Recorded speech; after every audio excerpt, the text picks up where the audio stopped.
Roger. Hi. How are you doing? I'm fine, thanks. Good. My name's Lisa Lee. I'm from Donald K. Donald Universal in Montreal. I'm going to give you a quick conference around the table and let you know who's on this call. We have from Schwa FM in Quebec, Laurent Boulet. Hi. Hi. We have from Chaume FM in Montreal, Neil Kushner. Hi, Roger. We have from CKMF in Montreal, Mark Denoncourt. Hello. Hi, Mark. We have from CQA in Montreal, Patricia Tadros. Hi, Roger. Hi, Patricia. And we have from Q107 in Toronto, Mr. Jeff Woods. Good evening, Roger. Hi, Jeff. So, Laurent, you can start. Okay, hi Roger again. This story is a little bit of a good surprise. You haven't released anything since Amuse to Death. That was 7 years ago. Isn't it irregular to go on tour without a new album? Yeah, I suppose it is, rather.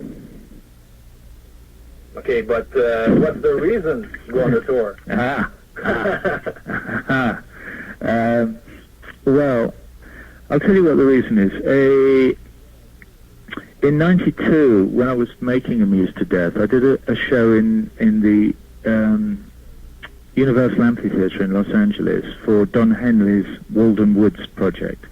And it was a great evening. I did a few numbers with Don's band. He did some numbers. John Fogerty played some numbers, and Neil Young did some numbers. And I really enjoyed it, and it kind of rekindled my desire to go on the road. I'm going to be with my family in the East Coast for several months this summer and fall. And I thought to myself, as long as I'm there, maybe I might do a few gigs. So I called Frank Barcelona at Premier Talent and Barbara Skydell, and they called around a few promoters and said, what do you think? You know, Roger would like to do some gigs and in these kind of venues, and they all seemed kind of enthusiastic and said, yep, they'll do it if you want to do it. So I said, okay, let's do it. So I'm doing 20 shows between the third week of July and the third week of August. And that's the answer. Okay, thanks. Not at all. Neil? Roger, I have very good memories of a Radio Chaos show I saw here at the Montreal Forum about 10 years ago. Will this tour you're bringing on the road be anywhere near as theatrical as what we saw back then? No, it won't be as complicated as that. I'm using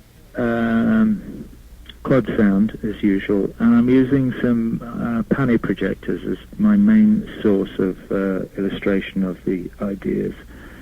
But we're doing kind of smaller venues than I was doing on that tour, and not as many gigs as well. So the whole thing doesn't really support the idea of putting together a very big show. However, I've had an idea in my mind about producing a show with very little stage lighting, where it's mainly projections and front of house spots and sound, and I think it'll be quite interesting. Okay. Mark from CKMF? Mark? Hi there. Hi. With your huge body of work, all the songs that you have produced now that are still as popular today as they were back then, do you feel trapped by this success, or we're going to hear some new material and you feel freer to do new things? I feel free to do new things. That's not what this tour is about. Though I think I will probably be doing one new song. I have a plan to go into the studio early next year to make a new album, because I've got a number of songs and I've got an idea of what I want to do. But no, this show, there might be one new song, but most of it will be retrospective. Okay, Patricia? Roger, I was wondering, I guess you like Montreal? Yes, I have fond memories of Montreal. Yeah, what kind of memories do you have? I remember swimming through that weird tunnel in the Bonaventure Hotel when it was freezing cold outside, and they had that great swimming pool where you could swim indoors and outdoors. I'm trying to remember if Montreal is Donald K. Donald's town. If it is, then there are certainly stories there. Yeah, I have good memories of Donald's toes curling and of playing golf with him. He's a highly competitive and companion on the golf course. And he still is. Jeff Woods from Q107? Hey, Roger, I've got so much to get to, but let me go with this. In terms of new music and touring, what's your vision of the future of Floyd? Neil, my vision of the future of what? Of Pink Floyd. Of Pink Floyd? I have no idea. You'd have to ask them.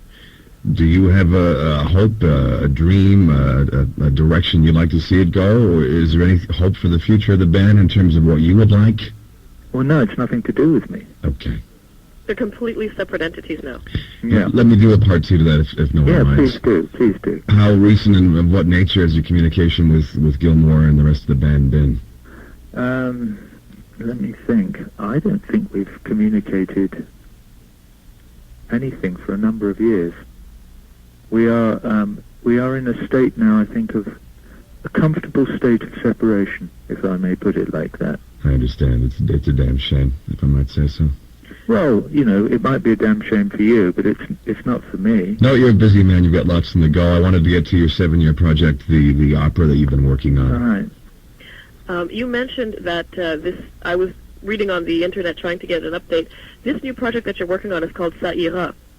Yeah. And it is supposed to be, from what they tell us on the net, a French and English opera. Yeah. Est-ce que vous chantez en français? Do you sing in French? I have sung in French on the demo. I won't be singing on either of the records that we're making. Okay. But the libretto was written in French by a French lyricist called Etienne Rodagil, and he brought the libretto to me and asked me if I would set it to music 10 years ago. I see. So you don't write in French then? No, I don't write in French. The writing that I've done in terms of the lyrical content of this thing has been to write an English version from the original libretto, which is in French. I see.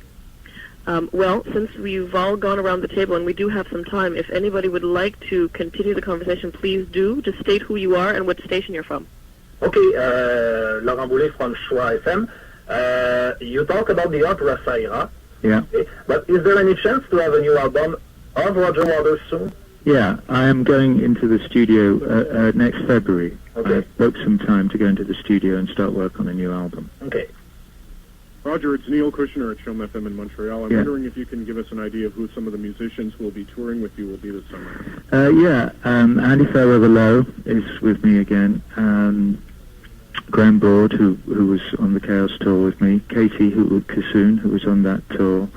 I think probably Pat Arnold will be singing with Katie. John Caron, the keyboard player, plays keyboards and guitar, who I haven't worked with before, but he knows a lot of the songs because he worked with the on the last couple of Pink Floyd tours, I think. Who else? A guitar player and singer from Jimmy Ray Vaugh's band called Doyle Bramall. And that's us for the moment. I might be adding another keyboard player. I'm going to wait and see in rehearsals, you know, how many hands we've got and whether we need any extra pairs of hands.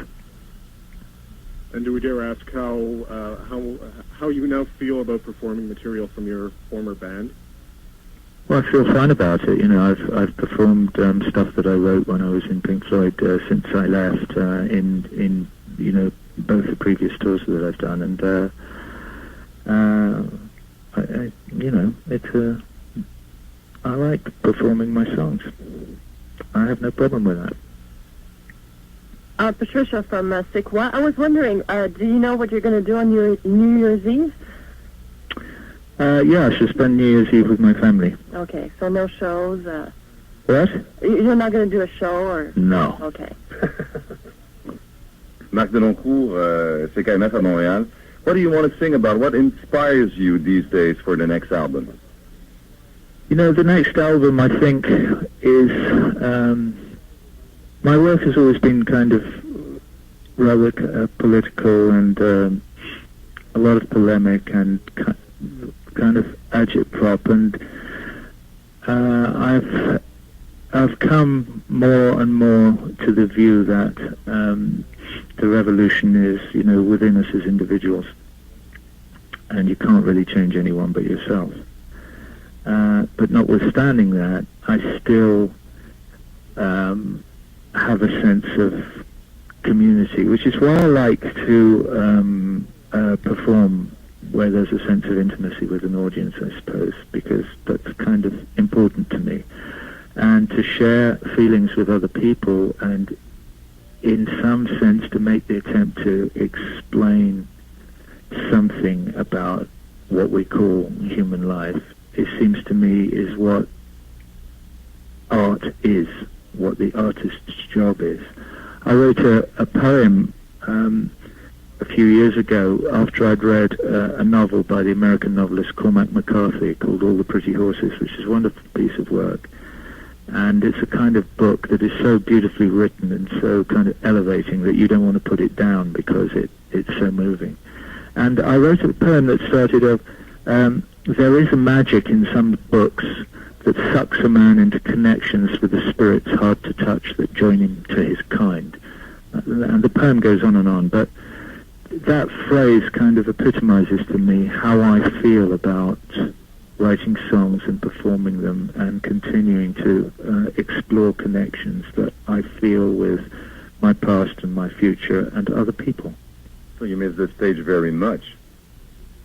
No, because, well, I don't know whether I do or not. I really enjoyed doing the gig that I did with Don Henley, those 6 years ago now, 7 years ago now, and that kind of, I thought, well, I'd like to do some more of this. And it is true that in the light of what happened to Pink Floyd, I could remember how it had been years before, before we were kind of overtaken by the numbers, and before those connections that we made were obliterated by the weight of numbers.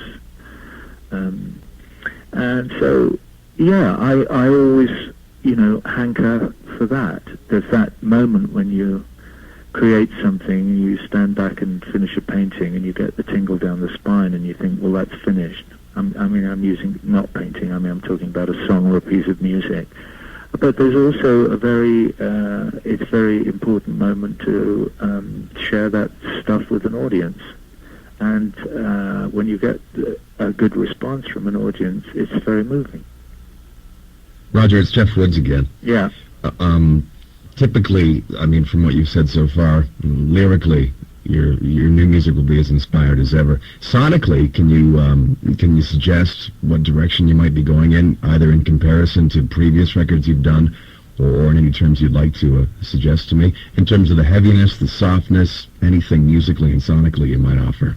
I have no idea, because the songs that I've done at the moment are in my head, but I've only played them on the piano or on the guitar or on a single guitar, and how I or we, because I will probably work with the producer, will develop them in the studio, I really have no idea. My feeling is that it's likely to be very simple, Thank you. On Amuse to Death, originally, It's a Miracle, I don't know if you know that record, but It's a Miracle was originally an up-tempo number, and towards the end I realized that it didn't fit in the record, it was wrong. So we started again and re-recorded that number, and we did it in an afternoon, and it's very, very, very simple. But I love it, so, I don't know, I think probably simple techniques are what I'm moving towards, simpler lines.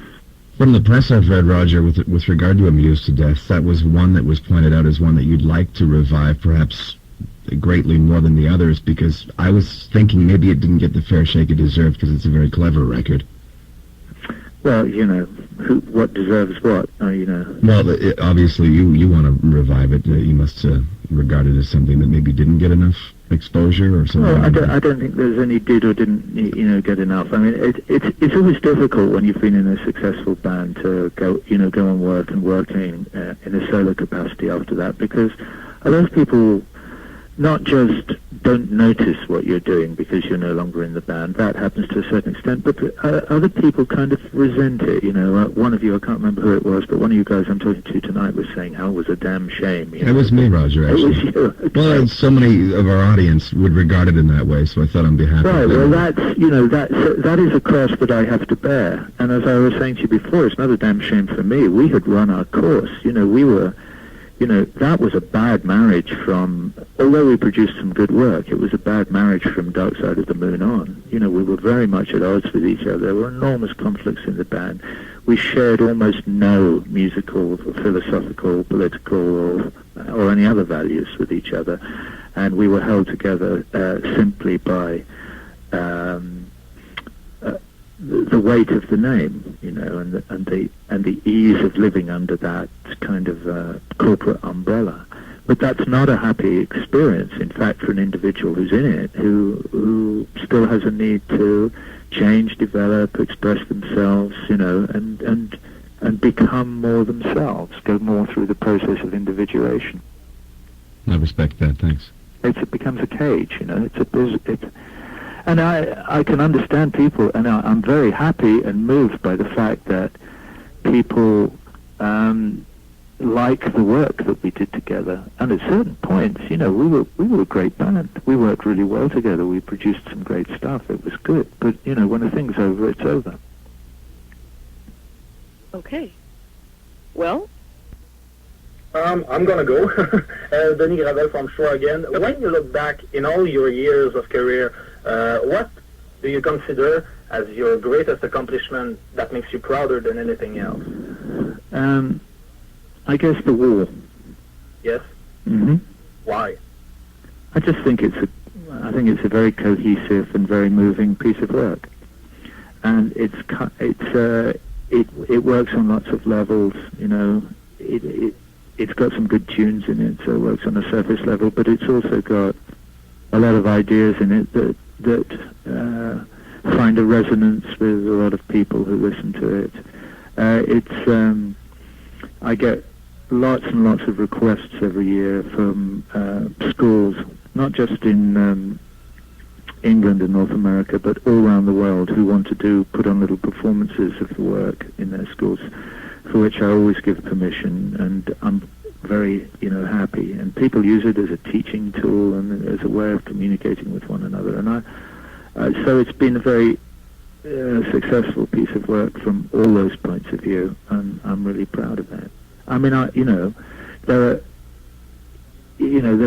if I look back at all the records that I've made or been involved in making, I would say that there were 3 that were really, really outstanding, and some other good ones. And the 3 outstanding ones are Dark Side of the Moon, The Wall, and Amuse to Death. I agreed with that. And if you look all back, is there something that you haven't done or that you've done on your career that you regret now? Something that I regret from the past? No. Not at all? No. You know, I mean, there might be small things, but there's nothing that I would dwell upon, you know? Okay. I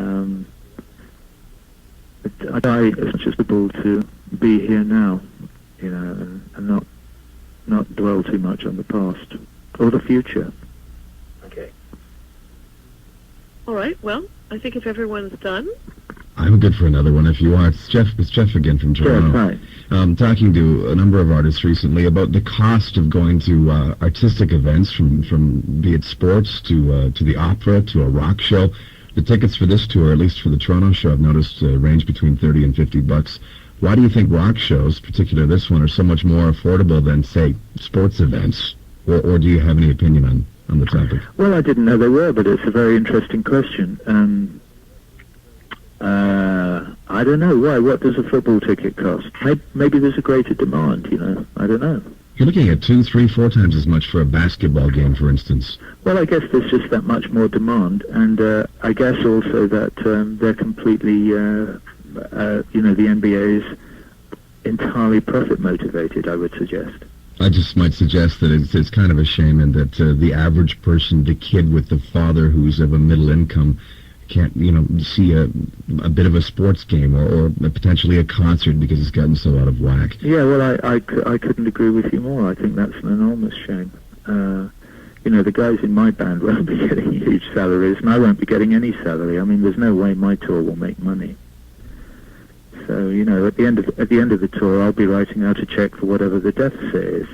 And in a way, I don't mind doing that. I've done very well over my career, and I've made a very good living, and it's never bothered me that I underwrite the tours that I do. It's not a problem, you know. I don't do it. I'm not doing this. I don't do it for the money. So, it doesn't worry me. Having said that, it would be nice if it could nearly break even. It won't. I know it won't. I know it'll run at a loss, and that doesn't really worry me. But I'm glad to hear you say that the tickets are at a level that you think, ordinary people can afford. No, I think people are very excited about the prospect of paying $30 to $50 to see Roger Waters again. All right, good. Well, I'm glad about that,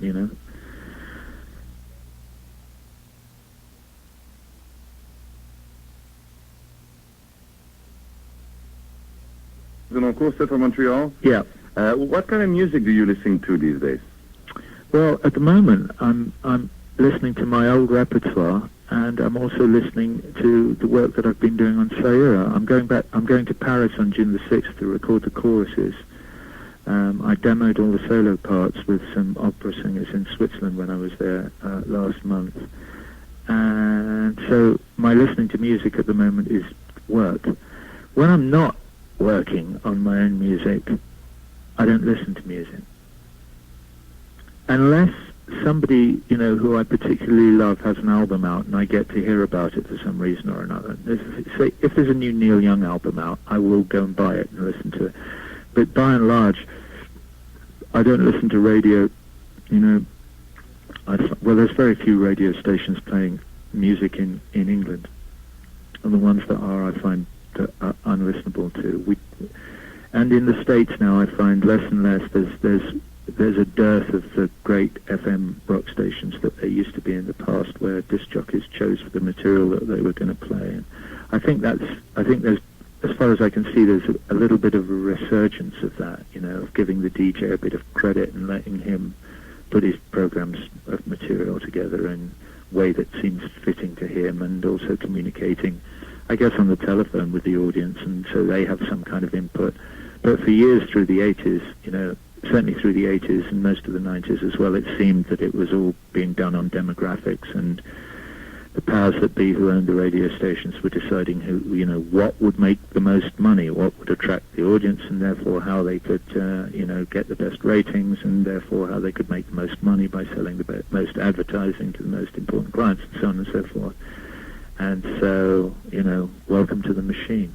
I hope that is beginning to reverse a bit. I know it is in some of the markets.